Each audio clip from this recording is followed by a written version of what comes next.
Muy buenos días con todos. ¿Cómo se encuentran? Mi nombre es Juan Sebastián Salcedo, director ejecutivo de la Cámara de Innovación y Tecnología Ecuatoriana. Para nosotros es un placer darles la bienvenida, tenerles aquí presentes en este webinar. Comentarles que este webinar lo habíamos realizado ya hace unas semanas con Mateo y con Jorge. Habíamos conversado justo cuando empezaron a tomarse las medidas de control a propósito de la emergencia sanitaria, cuando todavía no era tan grave lo que estábamos viviendo. Y en este sentido, tuvimos una primera conversación con Mateo, que es socio de la Cámara, y nos comentaba cuál era la experiencia que se estaba viviendo en otros países, particularmente en Italia, que es donde él se encuentra. Y nos comentaba que esta situación podía escalar bastante rápido y que era necesario tomar algunas acciones que quizás en ese momento no llegábamos a visualizar, ahora evidentemente sí. Y conversamos sobre la necesidad de empezar a generar conocimiento, empezar a generar charlas, principalmente en el país, y poder conocer qué es lo que se había aplicado en otros países que ya habían experimentado esta emergencia con algunos días o con algunas semanas antes, y particularmente nos interesaba conocer cómo la tecnología había ayudado a mitigar los efectos. Tuvimos una muy buena acogida en ese webinar, y María Dolores Santos se contactó con nosotros y nos pidió que hagamos este webinar nuevamente, y nosotros evidentemente con muchísimo gusto accedimos, nos contactamos con Mateo.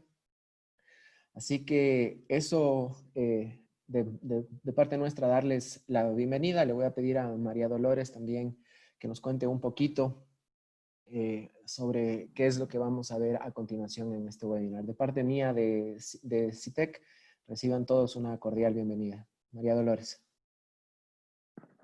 Hola, hola. Buenos días. Muy buenos días con todos. ¿Me escuchan bien? Hola. Ok. Sí, fuerte y claro.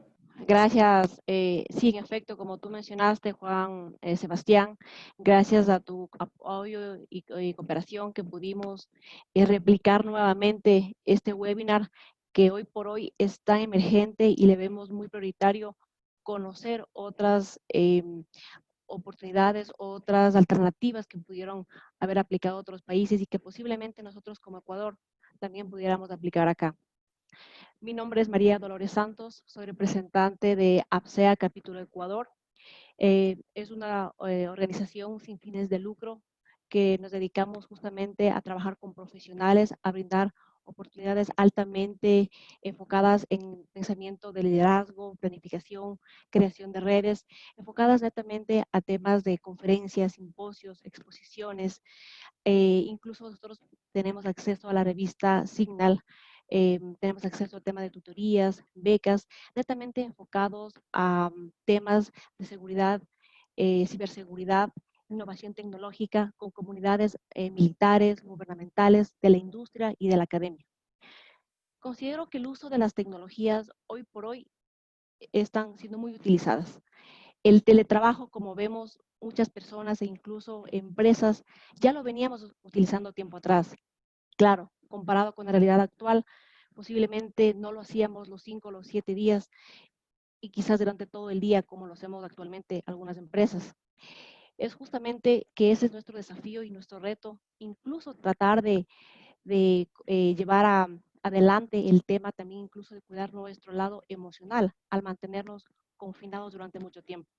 Es por eso que una vez más, muchas gracias Juan Sebastián por tu apoyo como director de CITEC, en conjunto también con nuestros compañeros de la Asociación Ecuatoriana de Ciberseguridad que se encuentran presentes. estamos replicando este webinar en conjunto. Muchas gracias con Mateo y con que se encuentra en Italia, y con Jorge en Corea del Sur, para conocer justamente esas soluciones tecnológicas que van a permitir y que permitieron y posiblemente pudiéramos replicar en otros países para tratar de mitigar y tratar de que este teletrabajo sea mucho más dinámico. Sí, trabajar desde casa, pero que no sea tan estresante el tema de que no podamos movilizarnos y tener una vida normal. Siendo así, sin más preámbulos, considero que por respeto a los telepresentes, podríamos dar inicio con Mateo.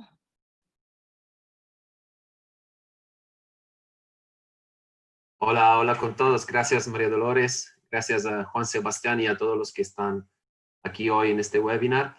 Mi nombre es Mateo Silva y actualmente me encuentro en Italia. He vivido en Ecuador casi 10 años. Hace menos de un mes estaba justamente en Ecuador abriendo una de las sedes de Herzum, que es la empresa para la cual trabajo.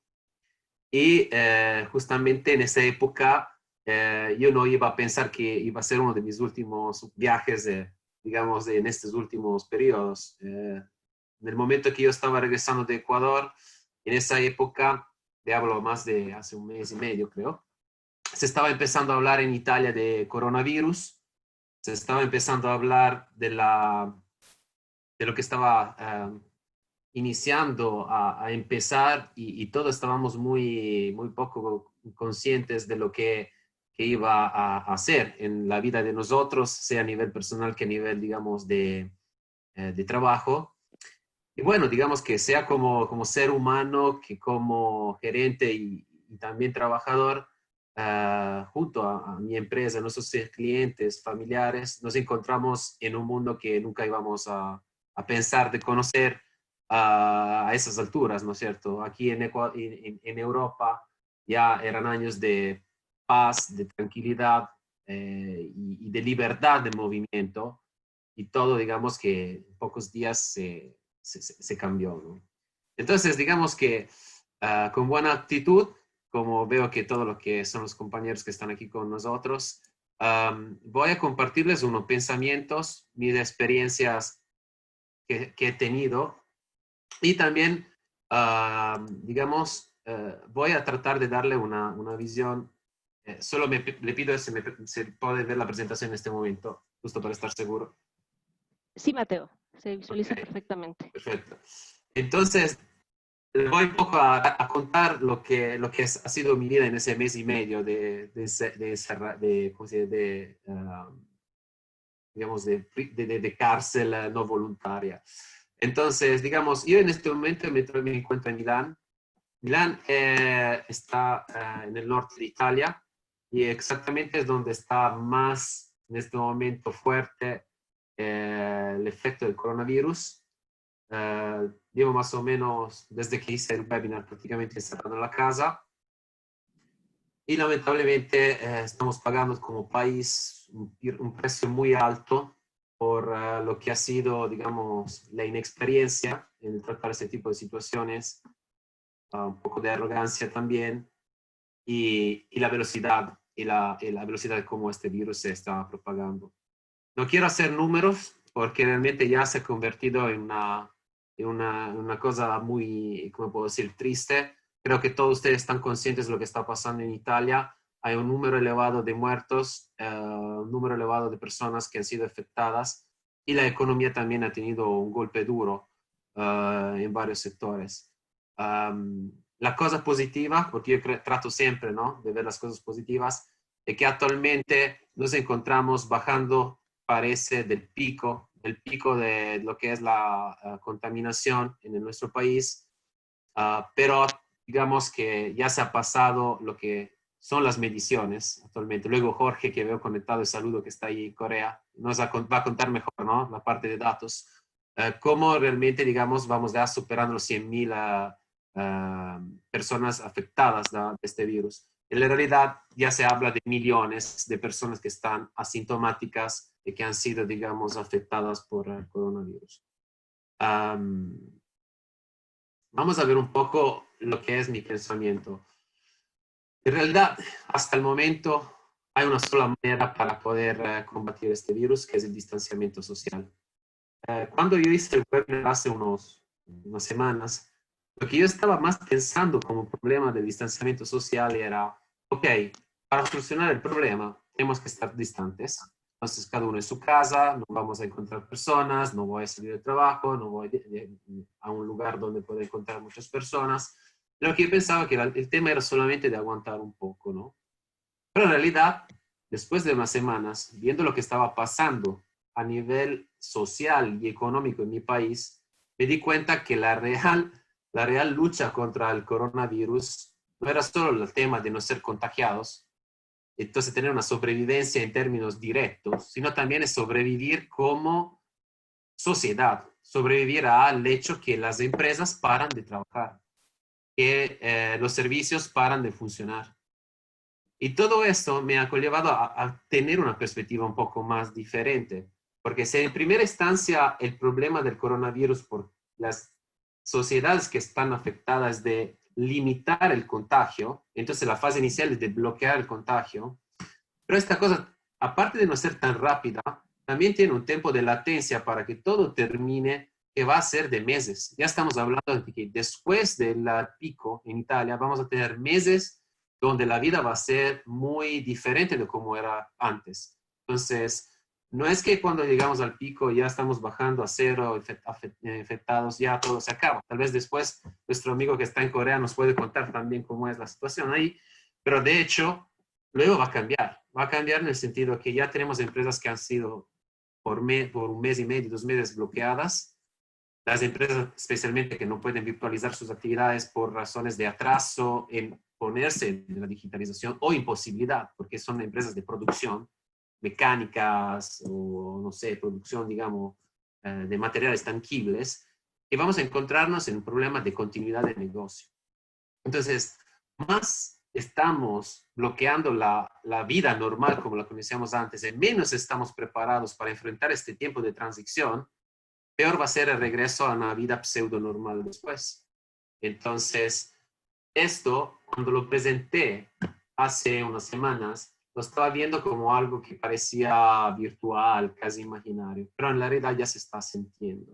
Estos datos que no les voy a explicar muy rápidamente se pueden ver de esta manera.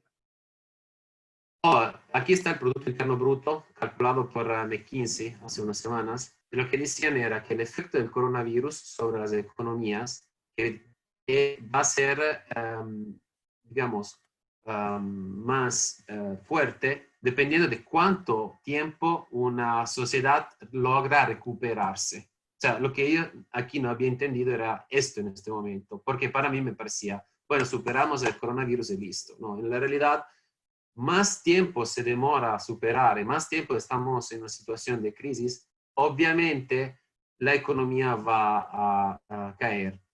Y por lo tanto, digamos que no se puede esperar que el coronavirus pase, pero más bien hay que entender cómo vamos ya desde ahora a trabajar después. Entonces hay un equilibrio que hay que encontrar entre lo que es el distanciamiento social y lo que es la continuidad de negocio. O sea, si no podemos tener una continuidad de negocio durante el periodo de crisis, después va a ser casi imposible recuperarse, según los números que estamos viendo, o sea, números que estamos viendo. Entonces, empecé a razonar sobre el concepto que es la tecnología, como yo la estaba viendo, ¿no? La estaba dividiendo en dos, ¿no? Una tecnología directa, que va a dar un ayuda directo para reducir lo que es la posibilidad de estar juntas las personas, o sea, aumentar la capacidad de estar distanciados y poder mantener nuestras actividades. Entonces, había tecnologías que eran de uso directo, como por ejemplo el Big Data, la inteligencia artificial, el Internet de las cosas, cosas que luego iremos a ver en la próxima, digamos, presentación. Y luego de manera indirecta, o sea, ¿yo qué hago para hacer que las personas puedan quedarse en sus casas? Entonces puedan trabajar, puedan comprar, puedan consumir, pueden tener apoyo médico, pueden tener varias cosas, ¿no? Entonces estaba pensando en todas las tecnologías que son de uso indirecto. Manteniendo esta visualización, mi presentación lo que va es un poco viendo lado, digamos, de la continuidad del negocio o la continuidad de la vida laboral, entonces también la vida, digamos, de las empresas como una de las tantas franjas de lo que es la digitalización, que es el teletrabajo, puede ayudar para poder, por un lado, reducir la probabilidad de contagio, pero por el otro lado, lograr mantener lo que es la continuidad del negocio. Entonces, digamos que en realidad el teletrabajo, yo lo veo como un trabajo colaborativo a distancia, ¿no? El trabajo colaborativo a distancia ahora todos los hemos probado. Nosotros que probablemente en la mayoría de los casos estamos dentro de la industria, la tecnología para nosotros es algo trivial y algo básico y algo que hasta es desde que vamos a la universidad probablemente que hacemos. Pero para muchas empresas esto no es tan trivial. Porque muchas empresas para poder permitir el trabajo colaborativo a sus empleados tienen que primero tener un negocio que lo permita. Entonces tiene que ser un negocio que pueda funcionar basado sobre la lógica de servicios, de virtualización, de digitalización. Entonces ese es un primer obstáculo. Y secundariamente hay que tener una cultura y una educación para poder enfrentar y también infraestructuras de seguridad que permiten a las personas intercambiarse informaciones de manera completamente a prueba de cualquier tipo de ataque. Entonces, hoy iremos a ver un poco algunas keywords que yo he pensado que van a entrar en este ámbito, ¿no? Del trabajo colaborativo. El trabajo colaborativo es una mezcla de varias cosas. Tenemos el tema de colaboración, porque el trabajo, digamos, remoto, por lo menos en la mayoría de los casos, se entiende como una interacción entre personas que están en lugares distintos. Hemos visto que para poder funcionar la colaboración hay que tener metodologías de trabajo basadas sobre prácticas ágiles, basadas sobre objetivos. Ya no estamos basándonos sobre lo que es la presencialidad, el control, digamos, basado sobre lo que es la acción, sino más bien sobre los resultados. Hay el tema de automatización, compartir el conocimiento, el concepto de equipos de trabajo y seguridad. Toda esta mezcla, para poderla tratar en un webinar, es prácticamente imposible. Por cuánto expertos podemos ser, es prácticamente imposible. E imagínense ustedes tomar unas empresas que no son de tecnologías, que son nuestros clientes, por ejemplo, y ponerlos en esta situación. Es una cosa que yo por lo menos desde casi más de 15 años que lo hago, y no es sencillo, y en épocas de paz, si podemos decirlo, y ahora todavía más difícil en tiempo de guerra, porque tenemos tiempos muy cortos, tenemos budget que no están calculados, tenemos varias limitantes que van a hacer que toda esta fase va a ser particularmente compleja. ¿Cómo nosotros hemos apoyado a nuestros clientes? En realidad nosotros como empresa somos una empresa consultora de tecnologías especializados justamente en lo que es la digitalización de procesos y el trabajo colaborativo. Por lo tanto, muchos de nuestros clientes ya estaban listos para poder enfrentar este tipo de situación, pero para que entiendan el tiempo de reacción que tuvimos, era que a pesar que todo estaba digitalizado y gran parte del trabajo está digitalizado, el 26 de febrero, cuando empezaron los primeros casos, teníamos que la mayoría de las personas, de hecho, iban a la oficina a trabajar, sea las nuestras que las de nuestros clientes. El 4 de marzo ya estábamos en una fase de pánico, porque teníamos más de 500 casos por día. Y el 9 de marzo, cuando prácticamente el gobierno decretó el lockdown, o sea, significa que todo está en la casa, sea lo que sea. Por suerte, el 100% de las personas que estaban involucradas en nuestros proyectos estaban trabajando desde casa. Hasta el momento, porque por lo que es mi conocimiento, no tenemos ningún compañero, ningún, digamos, cliente cercano que ha sido afectado directamente por lo que ha sido la enfermedad. Y la mayoría de nuestras empresas, menos las que son obviamente del sector puramente productivo, porque tenemos clientes en el sector automotive, en el sector también de la moda, siendo aquí en Italia, todo lo que es automotive, moda, todos, digamos, los sectores que han sido bastante afectados, todos logran trabajar de manera continua. Entre nuestros clientes tenemos también empresas que son fundamentales para lo que es la sobrevivencia del país. Entonces ahora les voy a enseñar un caso, por ejemplo, que es un caso que la otra vez no pude presentarle, pero es el caso, por ejemplo, de Enel. Enel es una multinacional de origen italiana que prácticamente trabaja en el sector de la energía, tiene más de 61 millones de clientes, trabaja entre continentes, entre ellos también Latinoamérica, y tiene más de 200.000 empleados. ellos, si no hubieran estado en este estado, ya en una madurez de transformación digital avanzada, hubieran podido en este momento operar de manera, como puedo decir, contundente. Para ellos, hicimos un proyecto realmente de grande, digamos, impacto de transformación digital.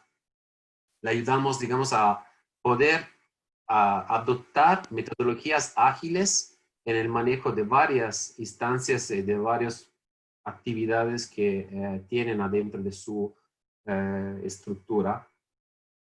Y todo esto, digamos, que lo hicimos con algunas herramientas como son, por ejemplo, las herramientas de Atlassian. Ahora, no es que le estoy diciendo que en un mes vamos donde una empresa de 200,000 empleados y le armamos este tipo de proyectos. Eso es un ejemplo para ver que efectivamente la digitalización resulta fundamental como elemento para poder mantener un equilibrio entre poderse mantener las actividades, por un lado, y por otro lado, la capacidad de poder, digamos, tener a salvo las personas que trabajan en los procesos empresariales. Todo esto lo aplicamos mediante metodologías ágiles bastante, digamos, conocidas actualmente, como Scrum, que por ejemplo ya lo conocen, y utilizamos también lo que es el framework SAFe, donde nosotros justamente estamos impartiendo en este momento a muchas empresas ayuda. Por ejemplo, ahora tenemos muchas empresas que dicen, quiero implementar metodologías ágiles de teletrabajo. Tal vez tienen empresas de centenas de personas. Eso, digamos que de primera instancia necesita un plan de ataque para poder permitir a estas personas de poder trabajar, que tiene que ser rápido, porque por un lado no es que le puedo decir, tómate un Trello, hazle 2, 3 Kanban y ya está, porque son empresas de funcionamiento bien complejo. Entonces también simplificar el trabajo remoto en este sentido es bastante limitante. En realidad las empresas van apoyadas a un nivel de metodología primero y tenemos que explicarle cómo trabajar ágilmente en una semana. Y por otro lado, implementar infraestructuras que sean lo más fácil de poder ser implementadas y que ya estén listas para poder implementar estas metodologías ágiles. En este caso, por ejemplo, de Enel, obviamente es un proyecto que se demoró varios meses, involucró más de 30 equipos y ocupó más de 2,000 personas y tuvimos que capacitar más de 250 personas. Para lo que se refiere a las metodologías ágiles, ¿qué significa ir donde una empresa y decirle desde ahora en adelante va a ser ágil?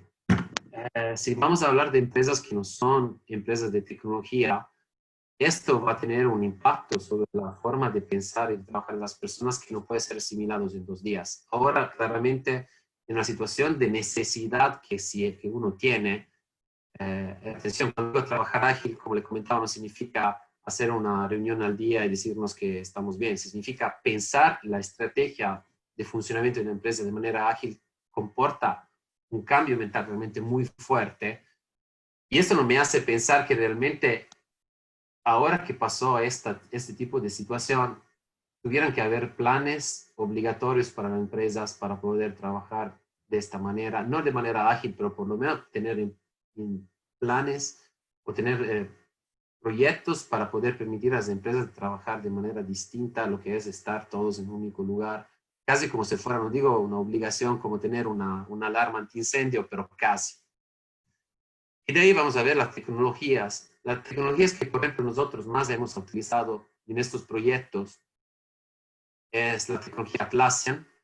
La tecnología Atlassian tiene varias herramientas como Jira, que probablemente muchos de ustedes conocen. Y yo al comienzo conocí Jira solo como una herramienta para lo que era la gestión de proyectos de software, pero realmente vimos que tiene una posibilidad de implementación en lo que es en el ámbito de proyectos ágiles realmente muy amplia. Entonces tenemos como adopción en este tipo de proyectos lo que es Jira, Confluence como base de, digamos, de interconexión y de intercambio de información como base de conocimiento, y de ahí también obviamente Trello para lo que es digamos, la interacción. Nosotros somos y hemos trabajado con Atlassian desde más de 20 años. Somos una Platinum Solution Partner Y una de que era las misiones mías, es todavía mi misión era justamente la de implementar un núcleo especializado de Atlassian en Ecuador, donde ya estamos con una empresa. Y de hecho nosotros, todo lo que se refiere a Atlassian, nosotros estamos, digamos, en la capacidad de poderle apoyar a las empresas. Somos también, del año anterior hemos sido definidos como partners del año de Atlassian, porque justamente logramos tener una visión de integración entre lo que es la Agile y el DevOps adentro de empresas que no son puramente solo empresas de tecnologías de la información. Como le comentaba, nosotros estamos ahora en varios países y podemos enfrentar el coronavirus lamentablemente no solo en Europa, en Estados Unidos, en Inglaterra y actualmente también en Ecuador. Y en todos los países lo que hemos podido ver que hay un patrón de funcionamiento muy parecido en lo que es la reacción al coronavirus. Y lo que hemos intentado hacer para lo que fueron los clientes que, por ejemplo, estaban en el lado de Estados Unidos, en el lado de Latinoamérica, tratamos de anticipar un poco las acciones y también por eso, digamos que pudimos lograr ganar un poco más de tiempo. Yo creo que y de aquí termino. Yo creo que todo lo que hemos vivido en esas semanas y que nos toca vivir todavía tiene que ser visto como un momento de reflexión sobre cómo pensamos nuestros negocios, sobre cómo pensamos nuestras vidas, obviamente, porque realmente a pesar del hecho que estamos del 2020, no hemos sido preparados. Ahora, digamos que voy a dejar la palabra a Jorge.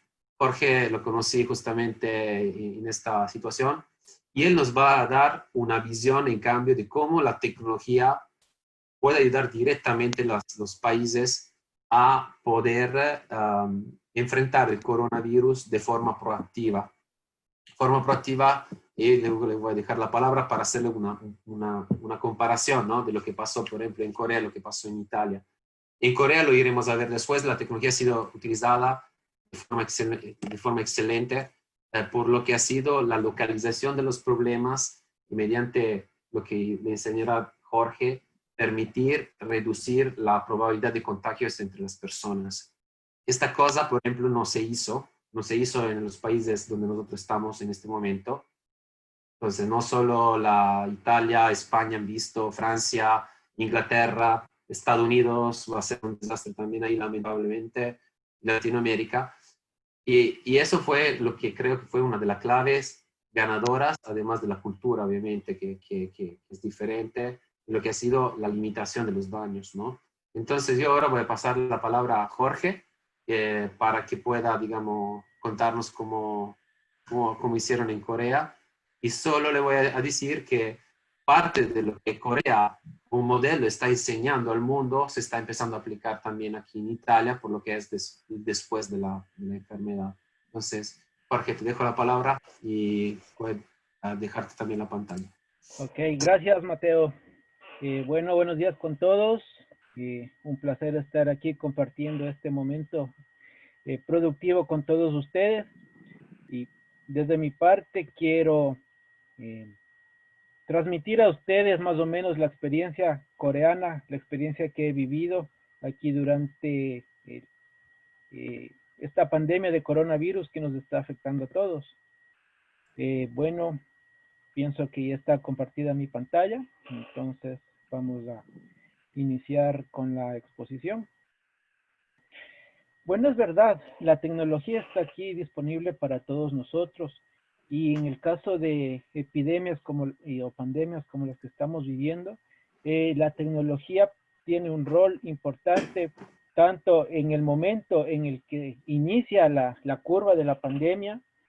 Bueno, en el momento en el cual la pandemia está más fuerte, el caso que voy a explicar no se aplica mucho, pero una vez que la curva va decreciendo, nuevamente la tecnología y lo que se refiere al uso de datos recobra relevancia con el objetivo de agilizar nuevamente la economía, de apoyar en el desarrollo de las actividades para que, a más de las consecuencias que trae una enfermedad, las consecuencias económicas que se ven venir a todos los países no sean tan duras, tan fuertes. Bueno, este es el caso de la tecnología y esta pandemia. En diciembre del 2009, una empresa dedicada al análisis de Big Data y de inteligencia artificial detectó tempranamente y pronosticó que una pandemia de las proporciones con las que estamos viviendo se venía para el 2020. Esta información, que fue en base al análisis de ya los primeros casos detectados en China y en base a los movimientos de las aerolíneas, más o menos ya pronosticó dónde van a ser los siguientes puntos de contagio de esta enfermedad. Esta información fue transmitida a a sus clientes y también de forma abierta a las personas que tenían suscripción a sus servicios. Pero por tratarse más o menos de un tema bastante delicado, digamos, por lo que tendría un impacto bastante fuerte, se la prefirió no tomar muy en serio, muy a profundidad, porque como les digo, si es que empezaban a generar este tipo de noticias, la gente que utiliza la información en mala manera, como vemos que está pasando, podía haber tomado ventaja y empezar el pánico antes de esto. Entonces, las personas que tuvieron la información decidieron no utilizarla. Esto pienso que fue un error, por lo que las consecuencias que estamos viviendo. Hagamos un poco de números. Estos son los datos que se presentaron el 19 de marzo. Vemos aquí que Corea del Sur estaba en la 6ª posición y Ecuador, acá en la 3ª columna, recién estaba empezando. ¿Cuáles son los datos ahora, al día de hoy? Vemos que Corea del Sur ha bajado dramáticamente en posiciones. No es porque se ha parado el número de infecciones, sino que se ha controlado el incremento de infecciones. Acá, lamentablemente, vemos al Ecuador ya en sitios predominantes de las estadísticas, con un índice de mortalidad bastante alto. Esto es preocupante y en estos casos, nuevamente indico, la tecnología tiene un rol bastante importante como para evitar que los números sigan creciendo. Bueno, ¿cuáles fueron los factores tecnológicos más importantes que aplicó Corea en este caso de la pandemia? El primer factor tecnológico es relacionado con la transparencia y disponibilidad de la información. Me causó un poco de tristeza ver en las noticias, no recuerdo si fue la semana pasada, de que se intentó sacar un mapa, digamos, me parece que es de la provincia de Pichincha o de la ciudad de Quito, en la cual se identificaba con una mayor granularidad en los sitios de contagio o los sitios donde se encontraba ya presente el virus. Pero esta información no fue ampliamente publicada y más bien fue retirada diciendo que no fue una publicación oficial. La estrategia de Corea fue lo contrario. La estrategia de Corea fue brindar información abierta y al mayor detalle posible. ¿Cómo lo hicieron eso? Mediante la aplicación. Bueno, primero, es importante decir que es necesario guiarse por sitios de información oficiales, como en el caso de los sitios gubernamentales, porque es verdad, hay muchos sitios, una inmensidad de sitios, los cuales nos proporcionan información falsa, que en vez de ayudar a solventar la situación, generan alarma y no ayudan para nada.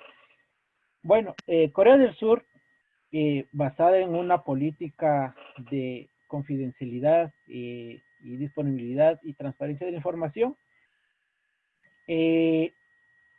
provee a todos los ciudadanos información precisa y detallada de los lugares o movimientos o trayectorias de las personas que se han detectado con coronavirus. Vemos aquí en el medio, por ejemplo, el caso de un ciudadano. Acá los ciudadanos que están infectados, como protección de su identidad, se los identifica con números. Entonces acá tenemos el caso de un ciudadano y sus movimientos que ha tenido por días. Por ejemplo, aquí el día 9 de marzo, de 10 a 7:20 fue a su lugar de trabajo, de 7:20 a 8 fue a comer, de 8:08 a las 10:06 cogió un metro, de la línea, en este caso, me parece que es de la línea 1, y nos indica exactamente por dónde la persona pasó. Llegó a la casa, se encontró con sus personas, con su familia. Acá dice fue a una tienda, en la tienda hizo ciertas compras y finalmente a las 9:48, ya supongo que se sintió mal, fue a un hospital. Entonces, este es el grado de detalle de información, de transparencia que está pública y está disponible para todos los ciudadanos en Corea del Sur. ¿Cuál es el objetivo de esto? De crear mapas por donde ha transitado la persona y crear alertas de seguridad indicando a la población, mire, esta persona enferma pasó por todos estos lados, esta persona enferma fue a una tienda y con su tarjeta de crédito hizo compra. Entonces, si es que alguien coincide con la ubicación de esta persona infectada, inmediatamente tiene que comunicarse con las agencias encargadas de controlar la pandemia, y los personal médico viene a los lugares de domicilio y en el domicilio empieza la toma de datos.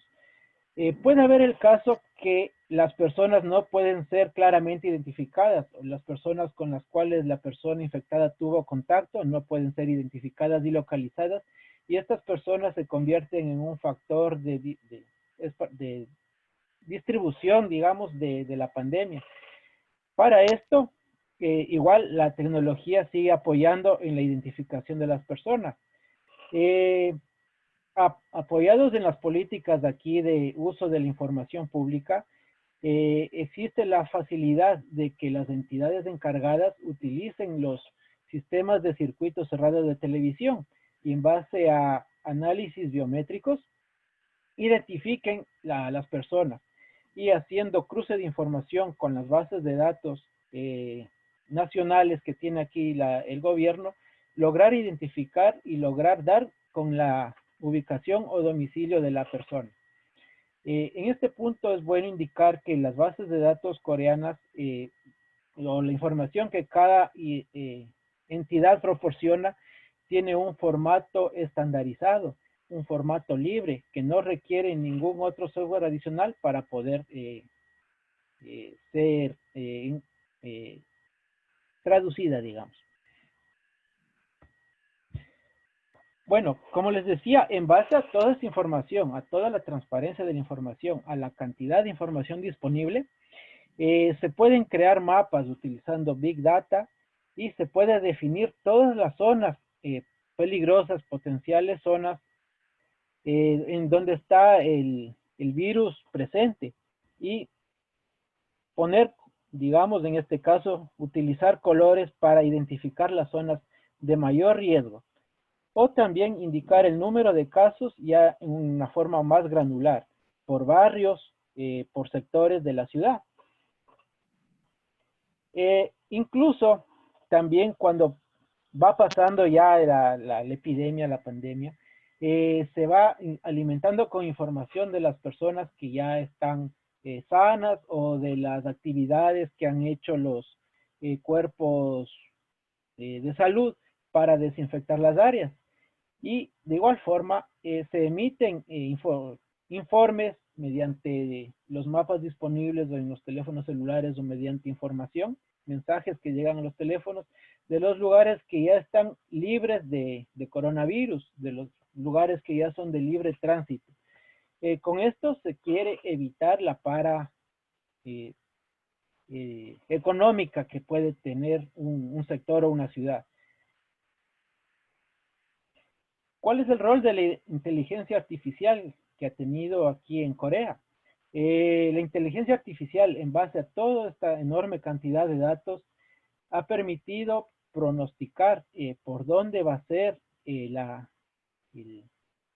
por dónde va a continuar la infección, el virus en todo el país. Entonces, se pronostica que los lugares posibles, los futuros lugares en donde va a haber una infección, y con esta información se toman las medidas preventivas necesarias, como medidas de limpieza, de provisión de insumos a hospitales, de provisión de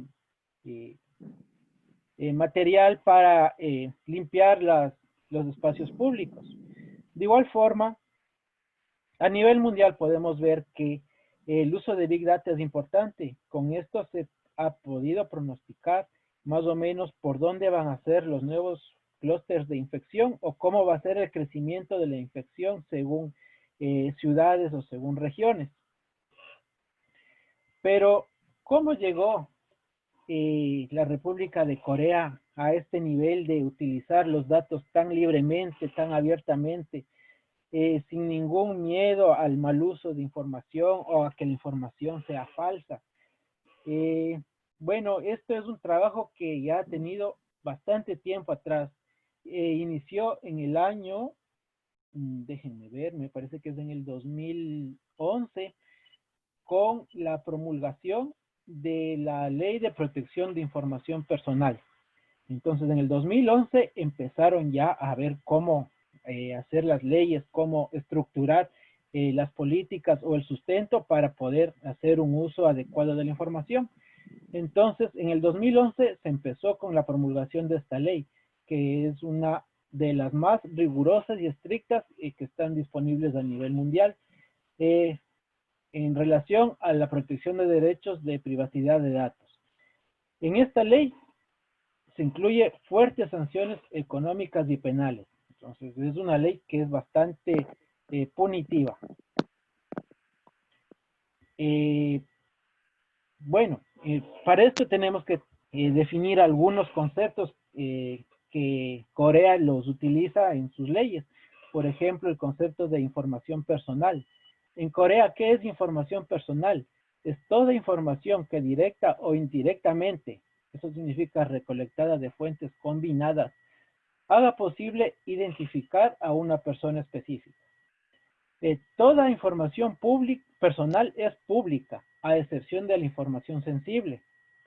Esto es bastante, ya empieza a notarse la diferencia, digamos, con el caso de Ecuador, que allá la mayoría de información es privada. En cambio, acá toda la información es pública. ¿Qué información sí se considera privada o sensible? La información sensible es considerada toda información que se relaciona con la raza, origen étnico, opiniones políticas, religiones o filosóficas, membresías a grupos económicos, datos genéticos, biométricos, datos de salud, orientación u actividad sexual. El resto de datos es información pública. Aquí también las entidades encargadas de procesar la información y los procesos en sí son los encargados de regular y controlar el uso de la información. Y lo más importante, tienen la responsabilidad absoluta sobre el uso o mal uso de la información manejada. Entonces, los procesos tienen embebidos todas las regulaciones para el buen uso de la información. También es bueno decir que está especificado que la publicación de la información personal debe estar relacionada con fines específicos, como son científicos, de interés público, fines estadísticos, y que deben tomar todas las medidas necesarias para la protección de datos. Como lo vimos antes, la información debe ser procesada de forma transparente y de acuerdo a las leyes vigentes. Otro medio de control, otra forma de controlar que la información que tengamos sea precisa, es mediante una depuración, digamos, diaria de los datos que se tienen, cruzando información entre todas las bases de datos disponibles, sea de entidades públicas o privadas, para así tener una base de datos sana y libre de vicio. La información también no debe ser almacenada más allá del tiempo en el que vaya a ser utilizada. Entonces, usted, por ejemplo, va a utilizar la información de una persona, de los movimientos de una persona para determinar su trayectoria, en este caso del coronavirus. La información va a ser utilizada solo en el momento en el cual está presente esta emergencia de coronavirus. Luego de eso, esa información debe ser desechada. Igual, la ley especifica que debe existir una forma explícita, directa y precisa en la que se indique que la información ingresada en el registro de solicitud de un servicio público o privado, bien público o privado, sea de uso público y de acuerdo a lo especificado en la ley.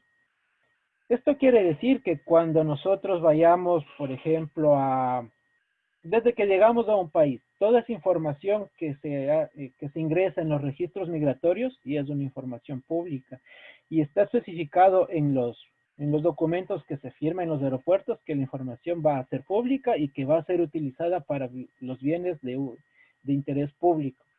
Igual, en el momento de adquirir un teléfono celular o una SIM card, toda la información relacionada con el teléfono celular o con la SIM card va a ser y también que se relaciona a la información propia, digamos, número de cédula, el lugar de domicilio, va a ser una información pública.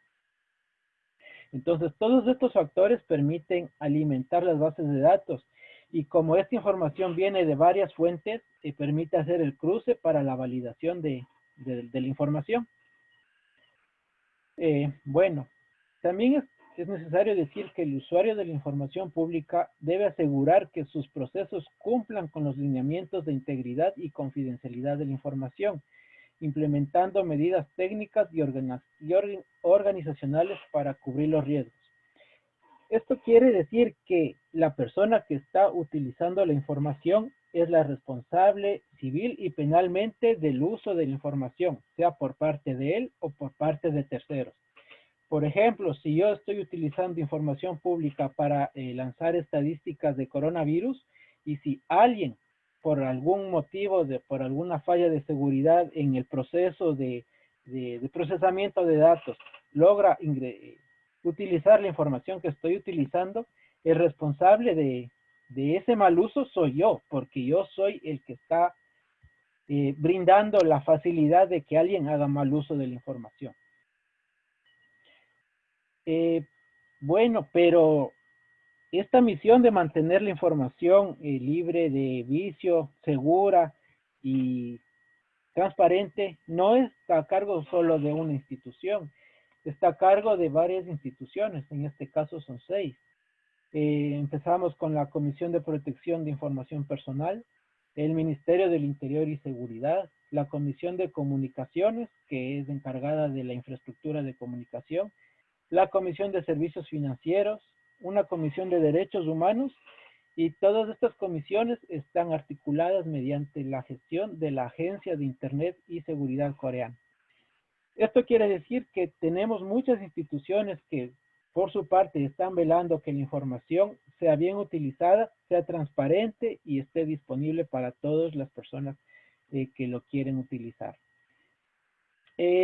Para culminar, es bueno decir que esta información que tenemos disponible va a ser de mucha ayuda para el momento de la recuperación económica, porque la pandemia no va a desaparecer de un día al otro, siempre va a haber un periodo bastante largo en el cual la infección va a seguir, pero nosotros debemos evitar los lugares por donde continúa la infección.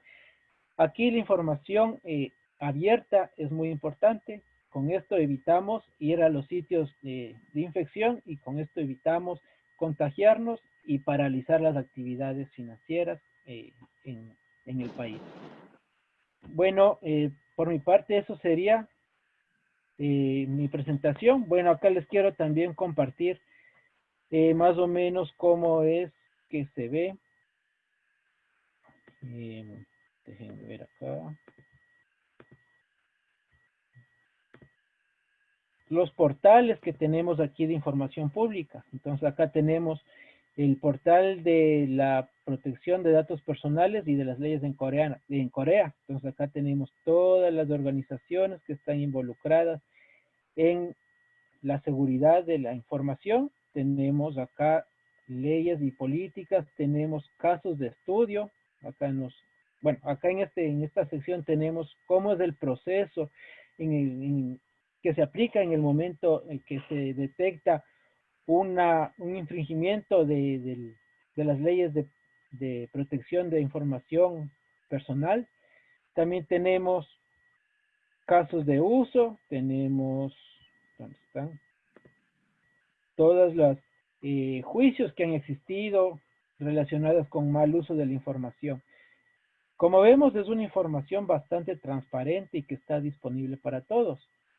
Acá también tenemos el portal de datos abiertos del gobierno. Entonces, mediante el acceso a este portal tenemos toda la información nacional relacionada con educación, tierras de administración, transporte, seguridad, medicina, finanzas.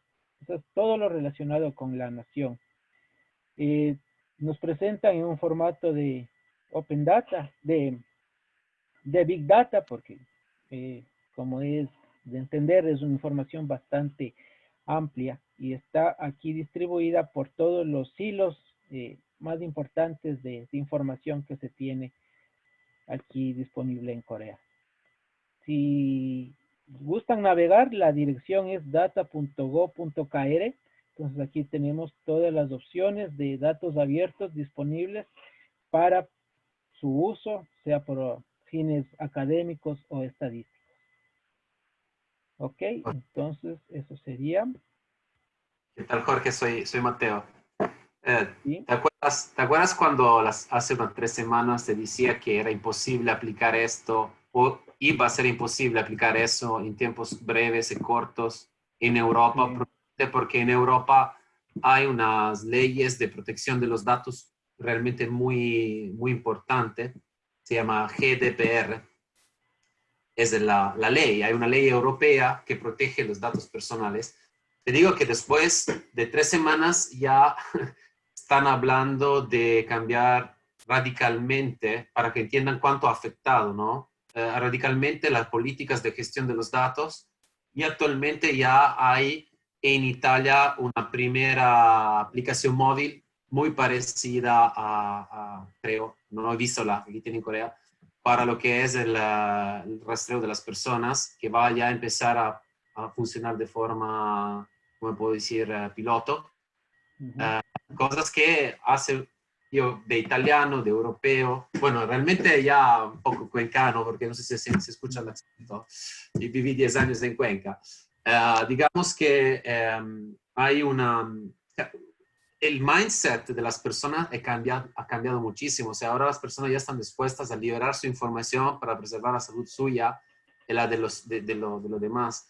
Y además, la cosa que se está viendo ahora es que justamente hay que saber quién está infecto, quién no lo está y quién ya ha sido infectado. Entonces ya está la posibilidad de poder trabajar, porque ya se está haciendo la cuenta de quién puede trabajar contra quién no. O sea, ya se ha vuelto una cosa numérica de detalle. Es bastante impresionante como, de hecho, lamentablemente, muchas veces estos eventos tan negativos impactan tan rápidamente, van destruyendo paradigmas que hace semanas, no meses, semanas atrás eran imposibles de tocar, ¿no? Entonces, en Italia se está tomando con mucha consideración el tema de lo que se hizo en Corea, lo que se hizo en China, para lo que es la vuelta a la vida normal. Porque lamentablemente hasta que este virus no tenga un antivirus o que todos tenemos una inmunidad general de grupo, no hay otra opción sino prevenir el contagio. Entonces, tampoco podemos vivir encerrados en nuestras casas para siempre. Entonces, el modelo coreano ha sido como uno de los modelos, digamos, principales. Y crear una aplicación y manejar los datos así no es un problema para Italia en términos tecnológicos, pero puramente como temas puramente de leyes no ha sido fácil. Entonces, Muy interesante. Una cosa que quería preguntarte, Jorge, luego dejo la palabra para que todos. Yo estaba evaluando un poco cómo Corea llegó a eso. O sea, Corea llegó a eso porque leí que tuvo bastantes problemas con otras pandemias en el pasado. O sea, hubo problemas de pandemias con otros, la MERS y otras enfermedades parecidas. Entonces, eh, ¿en cuánto tiempo logró a llegar a un nivel de madurez tan elevado en lo que es la gestión de ese tipo de situaciones, a nivel logístico y a nivel tecnológico, por lo que tu experiencia? Sí, realmente en base a todo lo que he estado investigando y el tiempo que tomó para llegar a este nivel de madurez, más o menos de entre 12 a 15 años. Entonces, antes de que se lance la primera ley, o la ley esta, la ley base de protección de datos, ya habían iniciativas anteriores para empezar que pensaban en la protección de datos y cómo la información va a ser útil a futuro para lidiar con posibles problemas futuros. Realmente esto de la pandemia nos puso a prueba y aquí en Corea puso a prueba la validez de sus pensamientos, de la importancia de la información y del poder que tiene la información bien utilizada y una información libre y abierta. Eh,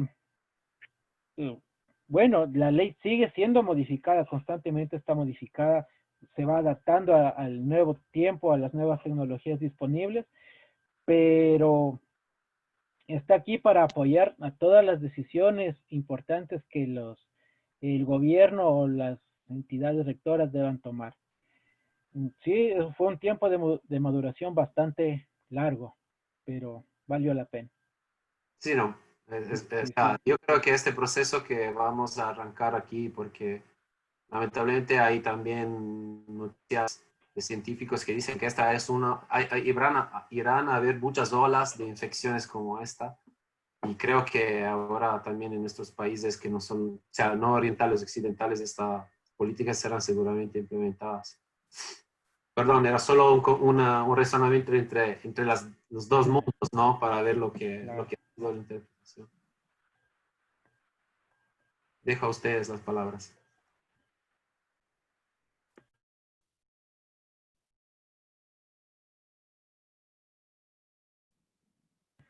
Bueno, aquí veo que hay una pregunta que dice que hay si es que en Corea hay alguna regulación del fake news. En realidad sí.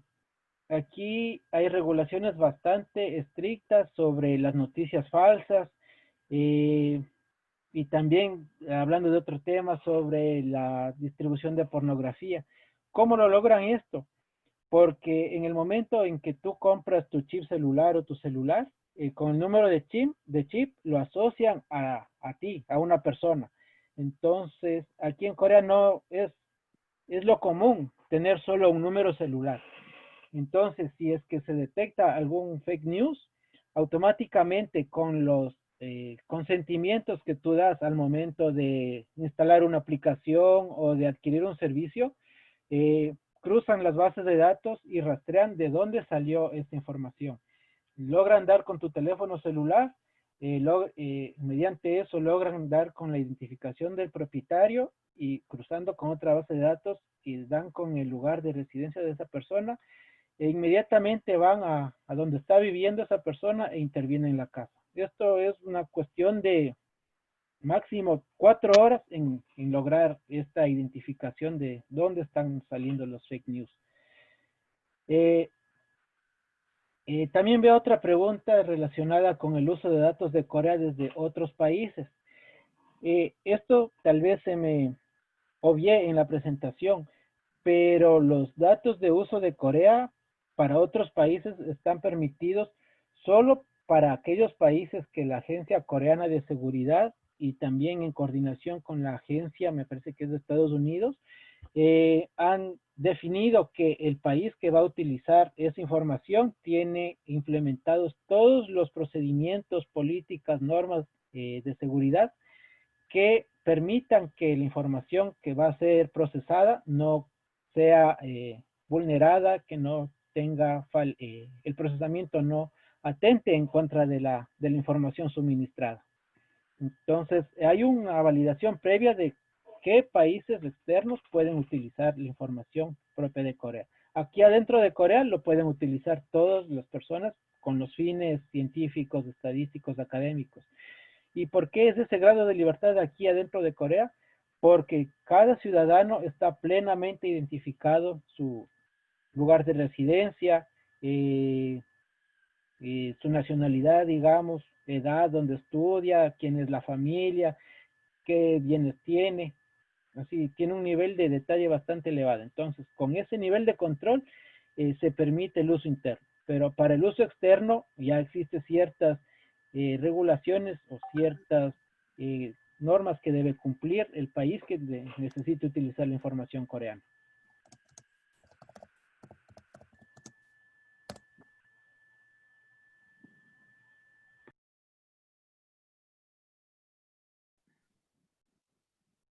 Buen día. Muchas gracias a todos. Tal vez alguien Jorge. tiene otra consulta.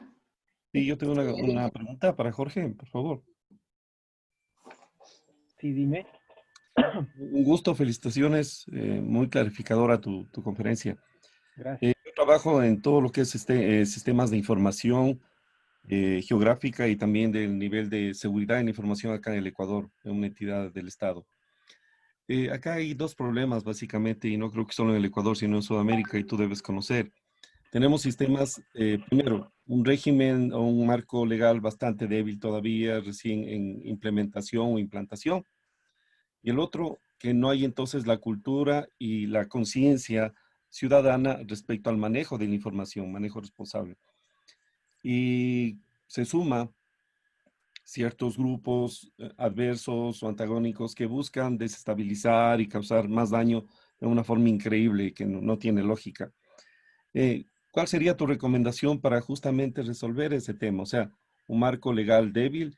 Segundo, una cultura ciudadana que no tiene una actitud de manejo responsable de la información o no multiplicar, sobre todo en redes sociales, la información perjudicial, que eso también es un factor que bien o mal puede llegar a repercutir dramáticamente en el escenario. Tú sabes lo que es el escenario de Ecuador en este momento y sobre todo la ciudad, Guayaquil, que se visualiza a nivel internacional. Ese es mi pedido, por favor. ¿Qué recomendarías tú para enfrentar estas dos variables críticas? Muchas gracias, reitero. Con gusto. Sí, realmente mis recomendaciones sería cambiar la perspectiva que tenemos de la información, porque para nosotros allí en Ecuador la información o la mayoría de información es privada antes que información pública.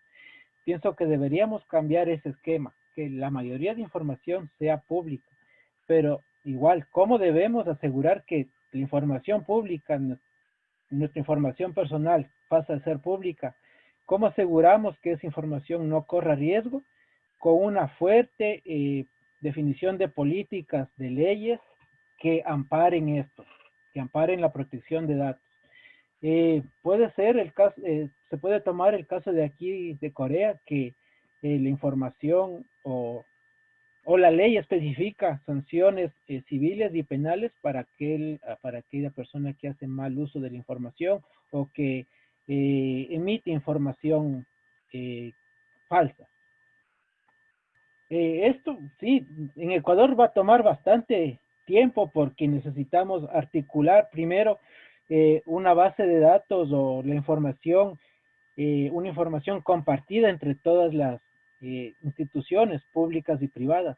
Aquí en Corea existe un trabajo bastante ágil y dinámico entre empresa pública y privada, digamos las empresas telefónicas con el registro civil. Tienen un nexo bastante fuerte para proveer los datos de, digamos, de información geográfica o los datos de los números de registro de las tarjetas, de los chips de celulares, con los cuales se hace posible identificar a las personas. Entonces, en ese sentido necesitamos un marco regulatorio bastante fuerte que apoye el uso de datos públicos sobre los datos privados. Y en relación a la cultura, bueno, una estrategia sería mantener frecuentemente informada a la población. dando las noticias necesarias, sean buenas o malas, digámoslo así, según cómo se tome, pero la información necesaria al pueblo, la información relevante. Y también luchar un poco con nuestra cultura. Eso sería ya un poco el trabajo en las escuelas, desde pequeños, empezar a cambiar nuestra mente, a seguir las reglas, porque si es que no seguimos las reglas, el gobierno puede hacer mucho esfuerzo, invertir muchos recursos, pero en el momento en que ya se necesite que esos recursos invertidos sean efectivamente utilizados, llega el punto humano o el punto cultural que no permite un efectivo uso de esos recursos. Entonces, en ese punto, las escuelas, el sistema educativo tiene un rol bastante importante. Puede ser, no sé, digamos de la experiencia acá de Asia, que acá sufrieron mucho, mucho, mucho. En los años 50 Corea era incluso mucho más pobre que Ecuador. Cayeron crisis tras crisis, pero estas crisis tras crisis permitió al pueblo coreano ya concienciarse sobre la necesidad de seguir las reglas, la necesidad de pensar en que hay alguien que nos está gobernando y que está dando los lineamientos para el bienestar del país. Entonces necesitamos ese cambio de mente, de seguir reglas, de acatar las disposiciones que estamos viendo es necesario en este tiempo de pandemia. Muchísimas gracias, querido Jorge, muy amable. Muchas gracias, Mateo, Jorge, por su excelente exposición. Agradecerles nuevamente a todos nuestros amigos que se han dado cita a este webinar, a CITEC, a ESI, y nuevamente reiterarles que como capítulo Ecuador de APSE Internacional estamos enfocados en multiplicar el trabajo a nivel tecnológico, replicándolo a nivel de nuestro Ecuador, en temas de soluciones tecnológicas, en ámbitos de las comunidades académicas, gubernamentales, militares, la industria, con un enfoque futurista de fortalecer el desarrollo académico y científico en campos de comunicación, de tecnologías de la información, estudios de inteligencia, estrategias y seguridad nacional. Agradezco nuevamente y seguiremos en comunicación, seguiremos en contacto en nuevos webinars a futuro. Muchas gracias a todos. Gracias. Muchas gracias. Gracias a Un todos. gusto. Que estén Gusto. bien. Cuídense Cuídense. y estar en casita. Así es, a estar en casa. Y ánimo. Muchas gracias a Ánimo. todos. Que tengan un buen día. Gracias. Gracias, Hasta Mateo, luego. Jorge. Gracias, felicidades. Muchas gracias, hasta luego.